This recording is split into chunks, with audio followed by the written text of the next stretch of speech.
Hi, I'm Peter Reynolds, and welcome to Pros and Conversations, the podcast that explores what it takes to be successful, whether you're from the world of business, science, or the arts.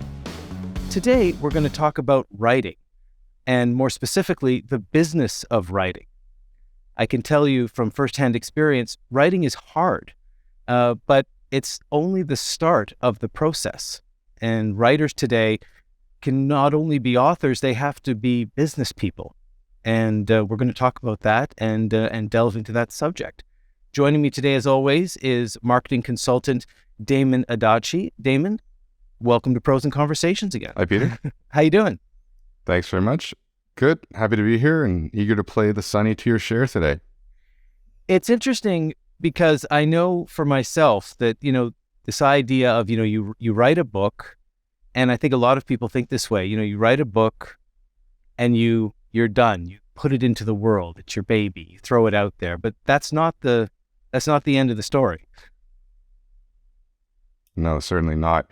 I may not have the chops that you and our guests will have today, but being a creative person, I've thought about what the book would be about when I finally write it. I've written music and tried to get that out there, and it's, again, it's not something I would dive into as a business for myself because I don't feel like I have all of that background and knowledge of how to survive the industry. So I'm super eager to hear from our guests today. Well, yeah, and I think that writing is really just the tip of the iceberg. So I'm excited to do a deep dive. And joining us today is Laurie Wright, and she is a children's author, a publishing strategist, kindergarten teacher, the podcaster, and we're really happy to welcome her. Laurie, welcome to Pros and Conversations. Thanks so much. Happy to be here. Nice to meet you both. Laurie, I did a long introduction. You've obviously got a lot on your plate, but I wanted to sort of kind of jump right into it and talk about, the business, of writing, and that idea that, authors need to be marketers and salespeople, and they need to understand branding. Can you talk a little bit about that? Oh my gosh, there's so much we could talk about, Peter. I think, I help primarily children's authors, and I am so far just a children's author. Lots like Damon, other books in the works, right? All rolling around up here.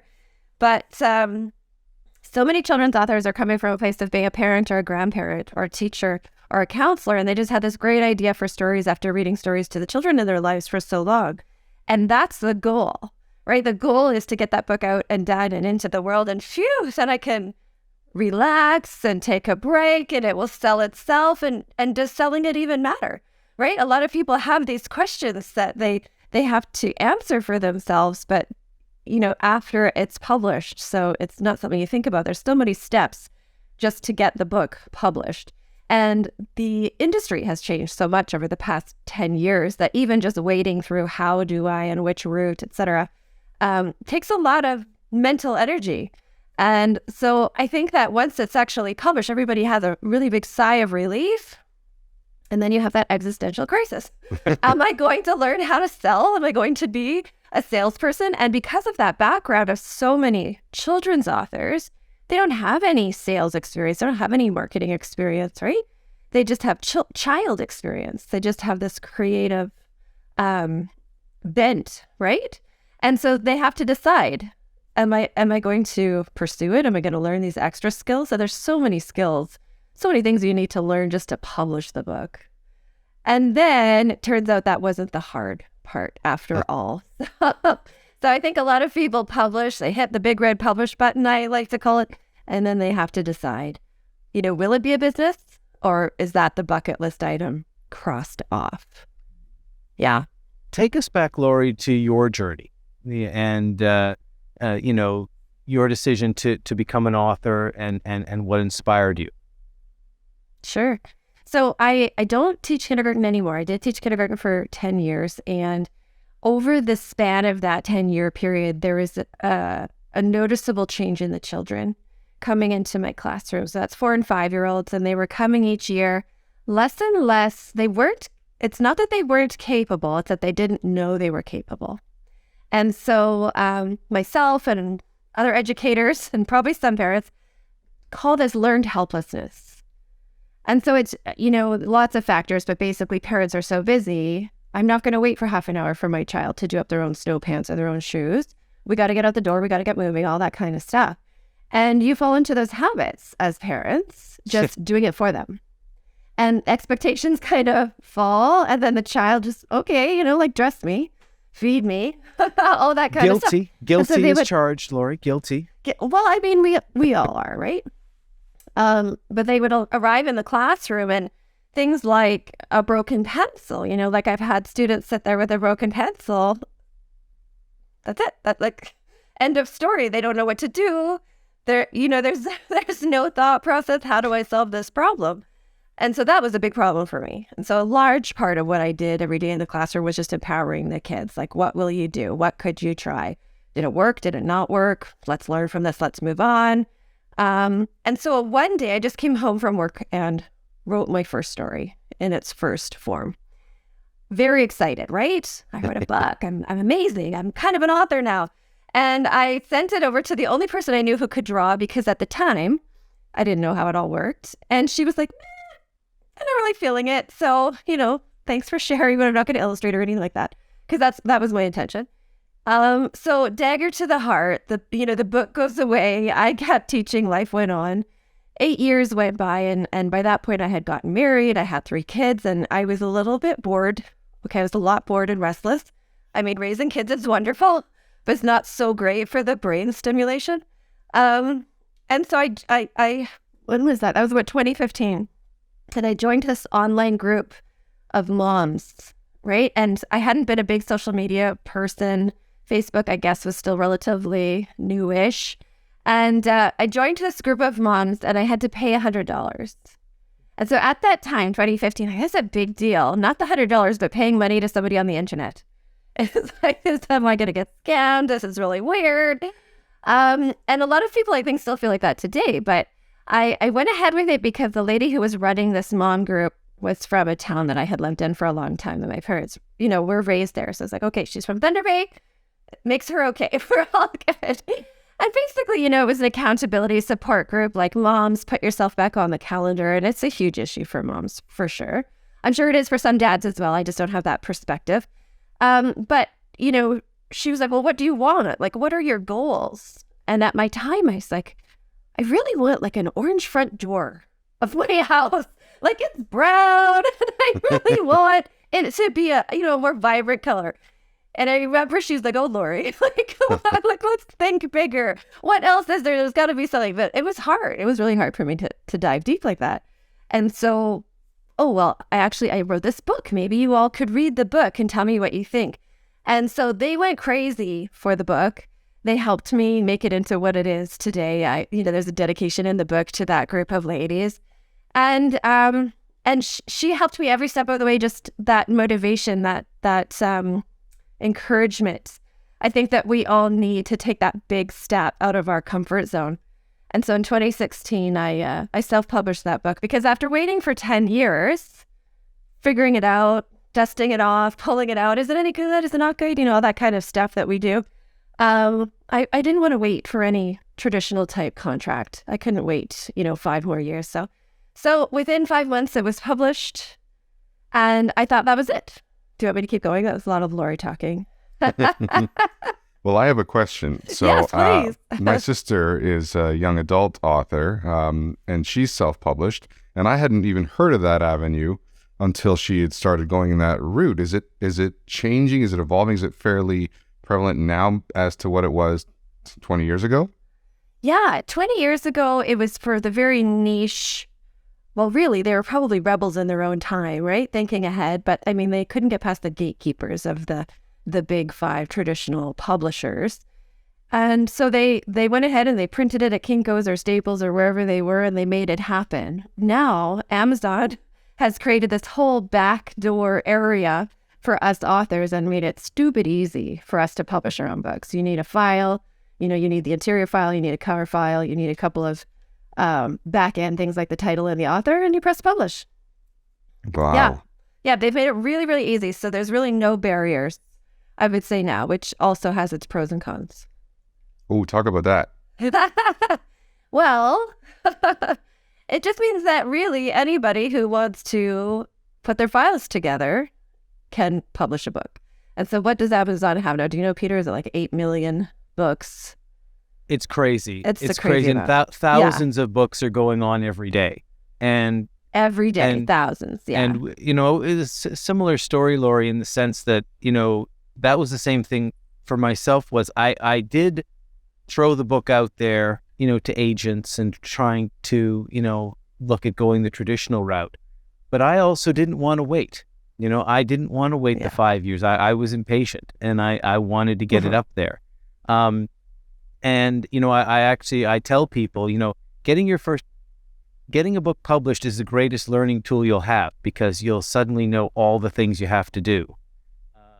You know, because you suddenly you have to understand marketing and branding and accounting, you know, and sales and all these different things.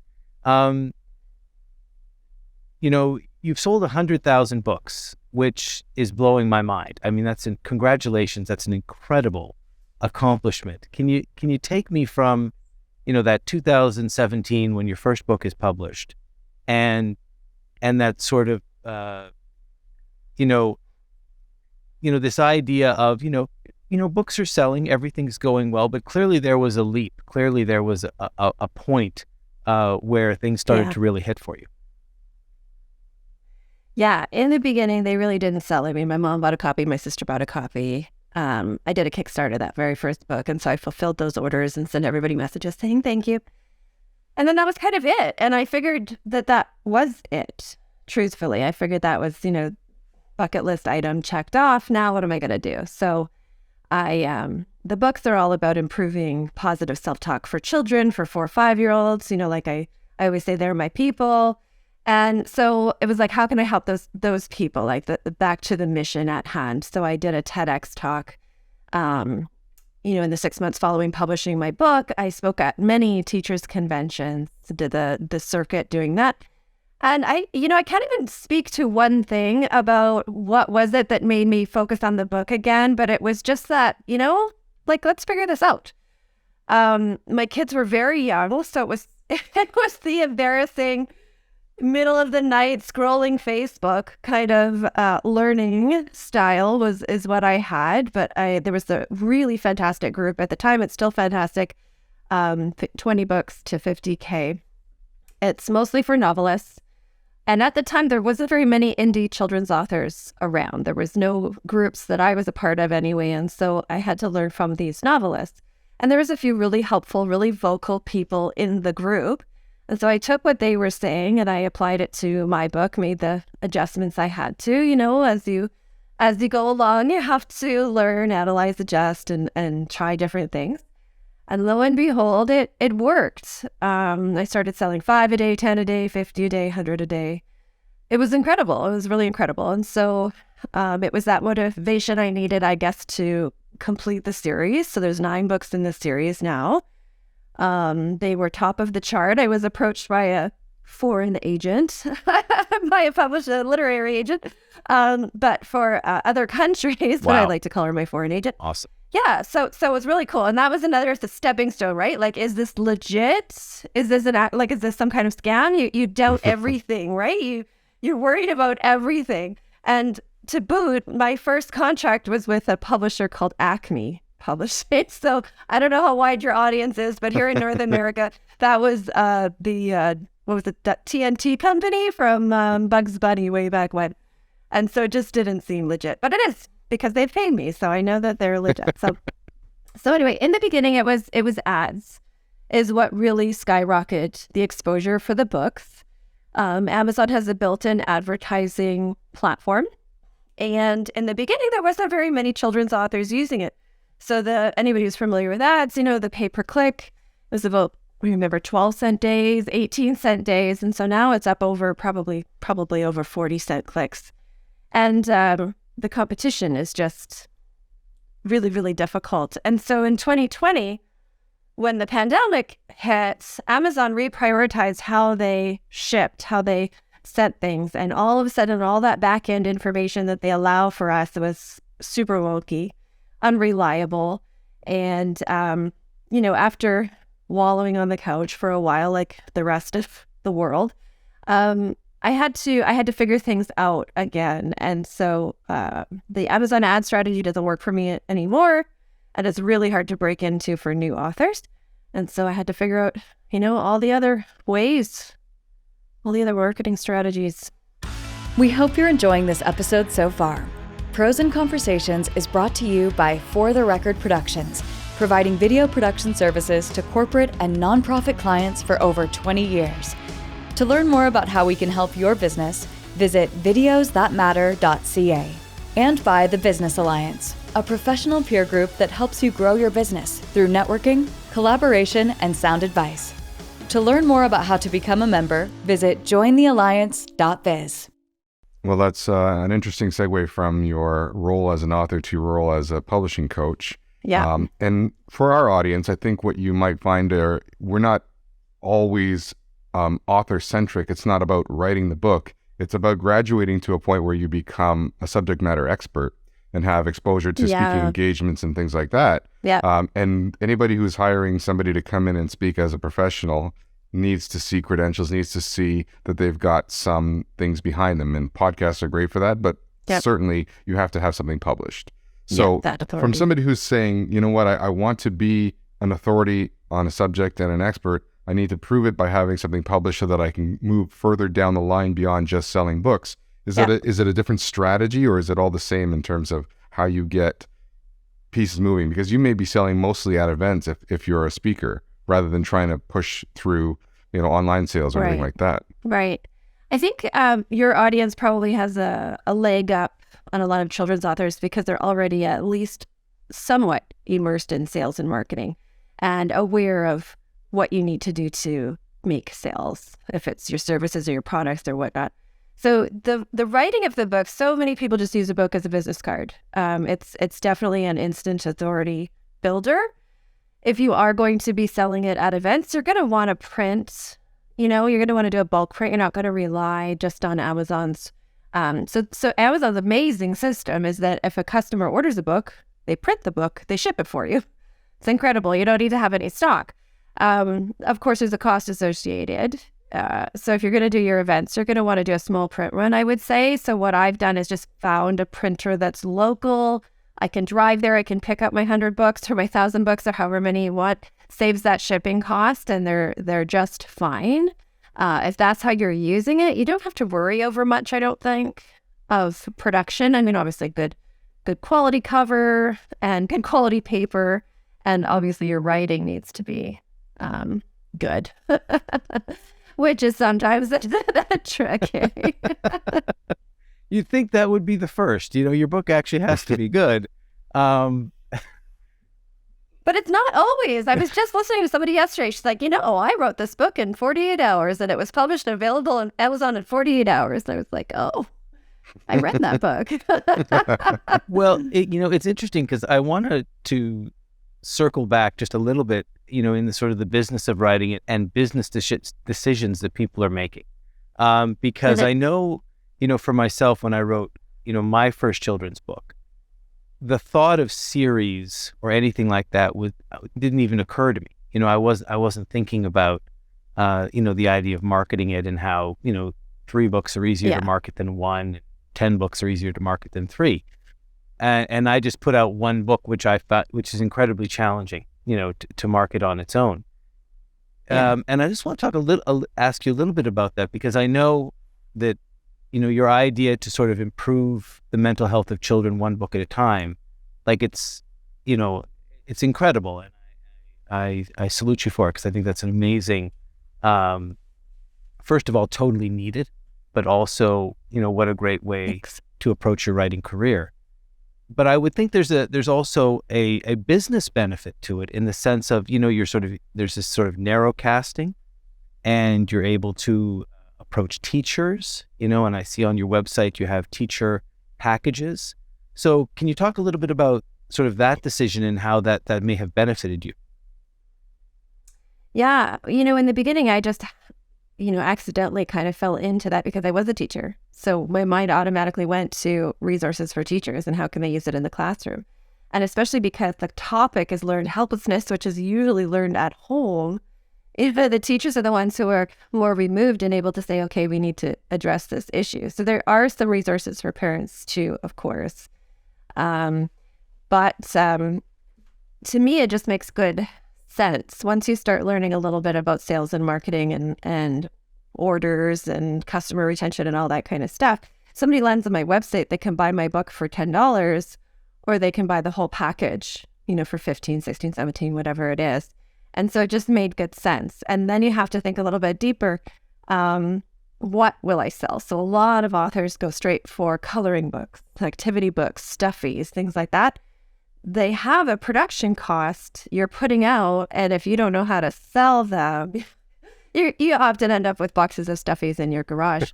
And so it just makes more sense to do the digital products. So for me, it's a song that goes with every book. It's a lesson plan that goes with every book. There's also parent resources, audiobooks, video books, all that kind of stuff. So you spend the money or the time or both and create them once, and then you can sell them over and over again. And how about the narrow casting angle? Because I've always said, if you want your book to appeal to everyone, then you're competing with everyone. But there's an advantage to that narrow casting. Yeah. Yeah. I can't really tell you there's a lot of strategy about that. In the beginning, it was really just I saw that need and I wanted to fulfill it. I wanted to help the kids. And then with the first book, it's called I Can Handle It. And I saw my own kids. I jokingly call them my test subjects. But, my 5-year-old was saying to my 2-year-old, it's okay, you can handle it, or whatever. He was having a meltdown. And it was like, okay, this actually works, And of course I believed in it, but then you actually see it working and then you start getting that feedback. And so it was really, I wish I could say it was very strategic and purposeful, but it wasn't. It was really me just, how can I help these kids? And then reaching out to my audience and, okay, what do you need next? Like, what are you seeing in your households? And so really my audience helped me with each book and the order that they were created in. I wish I could tell you different. That was not. It just sounds like good instincts on my end. So thank congratulations. You. Thanks, David. So how does podcasting play into the mix with how you promote and create awareness for your work? Yeah. So I think it's the teacher in me. It was like everything I learned and the changes in my life. I mean, I was able to retire my husband. During the pandemic, I was home, so it didn't matter if the kids were, it wasn't overly enjoyable, but I wasn't struggling with, I have to leave the house to go to work every day. And now they get a sniffle, they have to stay home for 2 weeks, I'm home. So again, it's not ideal, but it's not such a huge disruption like it is to so many people. It's really changed my life. And so my instincts just automatically are, who can I help? Can I help other people do this? And that teachering in me just comes out whether I want it to or not. And so the podcast was a way to reach other children's authors in a way that I don't have to be on video because it's not always pretty. And so I really love that I can, put my hat on and do whatever and just record it. I've been known to record in the car at soccer practices. My whole setup isn't as good as you guys probably, but, it's whatever gets it out there. So, It's a challenge. And in the beginning, it was really motivational. Like, I wanted to interview authors and share your stories. And basically, if we can do it, you can do it too. Like, listen to this teacher, listen to this grandmother, listen to this person who has no creative writing background, but, wanted to get a story out there. And so very motivational, educational type. You can do it. I wanted to inspire other people who were just at that point of, can I, should I? Do I have what it takes? And I wanted them to hear the story so that they knew that they could and they should. And without fail, I think there was only one person who said that this wasn't an issue, but without fail, when I said, what's been the hardest part of your journey? Every single person for the course of 2 years said marketing. I have no idea how to market. I have no idea how to sell it. They all say it was such a great thing. I published it and then, and then the disappointment, the stalling out. I don't know what to do. So the podcast shifted after about 2 years, and I renamed it. It's Marketing for Children's Authors. And now I'm not doing interviews, and I'm really just trying to share my own knowledge with people. Wow, that's fantastic. I can attest, Laurie, that you've definitely taught me things. Yeah. So it's great. I mean, I want to talk to you a little bit about the importance of networking, and this idea of, because I was reinventing the wheel for years, until I connected with you and with others, through Facebook, suddenly realizing, oh, okay, that's what they did, and that didn't work. So I should not do that. And I just talk a little bit about networking and because I think, writing can be a very solitary activity, and the importance of that. Yeah, it really is. And then so many people come out and they expect support from their friends and family. And it's like, look what I've done. When you're on the outside, you don't know how much it takes, how much mental energy, the ups and downs, not to mention the money that it can sometimes take. And you just want to share it as like another baby. You want to share it with your friends and with your family. And you sort of expect that they'll support you. Maybe not that they'll buy the book, but that they will say congratulations, that they'll share it with their friends, that they'll reach out and they'll embrace you. And I was no different than so many other authors. So many other authors are out there saying, oh my goodness, I thought that I would get something from people, right? And it's funny because our networks online, it's like the high school friends that you haven't talked to in 30 years come out of the woodwork to congratulate you and to buy your book and to share about it, and they're your cheerleaders. Whereas people in your close sphere very often are not, for whatever reason. I think it's kind of like the MLM thing. They're worried you're going to sell them some Tupperware or something, and it's just the natural reactance for whatever reason that people have. But the author network comes into play because your author friends know what it takes, and they know the ups and downs, and they know that vulnerability when you first put your book baby out into the world, and you're like cringing, thinking, like, will it be good? And you can see it in all the groups. The first bad review, people lose it, right? Absolutely. It's horrible. And it, I'm the same. Like, I stopped reading my reviews years ago because I just couldn't handle it. I have over 1,000.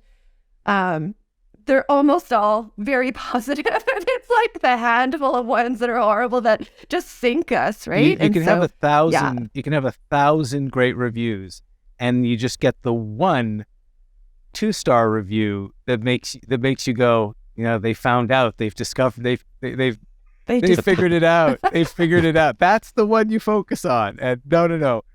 I love. And even if there's no rating, right? Even if it's just stars, and it was probably an accident, you're like devastated. Because a 4-year-old did it by accident. By accident. Yeah. I don't want to review this. My favorite, and you're 100% right. And first 1-star, 2-star review, people lose it and they post it.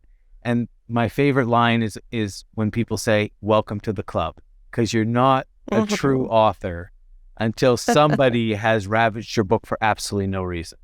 And so you kind of have to develop that thick skin. Although I freely admit my skin is not as thick as it should be, for sure. No, I mean, I've been at this for 6 years, and there's certain things I just had to completely stop doing. I really legitimately don't ever look at my reviews anymore. Now, what's next for Laurie Wright? Don't ask me that question. Too much. I'm not sure. To be honest, I mentioned with the pandemic I had to learn other marketing strategies. So I went back to Google University. Not really. I paid for things. I didn't just Google it, but I learned about a lot of things, and I've realized about myself, I really do just love the learning.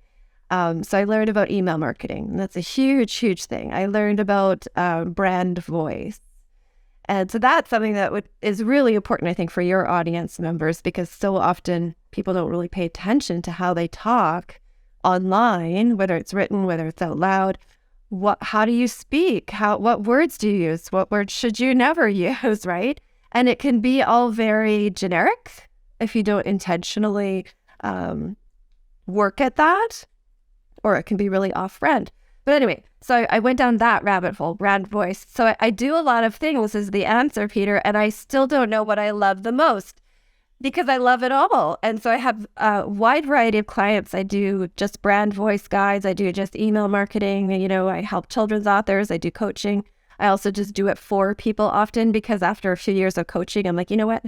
Just let me do it for you. And that way we know it gets done, right? Because we're all very busy people. At the end of the day, I always come back to the children's books and to helping children's authors. But I'm really a victim of my own squirrel syndrome. Because I just like to do everything, but it's starting to really hit home that I need to focus. So I don't know is the answer to that question. Yeah, I can relate. But I'll tell you what I'm taking away from this. Sure. I see that you've got creativity, you've got passion for what you do in the content that you're putting out there to help children and to improve the situations in schools and all those things. I see that you've used networking. I see that you're learning marketing. Ultimately, what I take away is that when you follow what you're passionate about, you don't always have to be laser focused. You don't always have to be pigeonholed into one role. And you're going to find a pretty good level of success when you're really invested in what you're doing. So congratulations to you. I think that's fantastic. Thanks for that takeaway, Damon. And so where can our audience find you, Laurie? Sure. So if you're interested in my books, my website is lauriewrightauthor.com. And if you're interested in marketing because you're a children's author, the website is marketingforchildren'sauthors.com.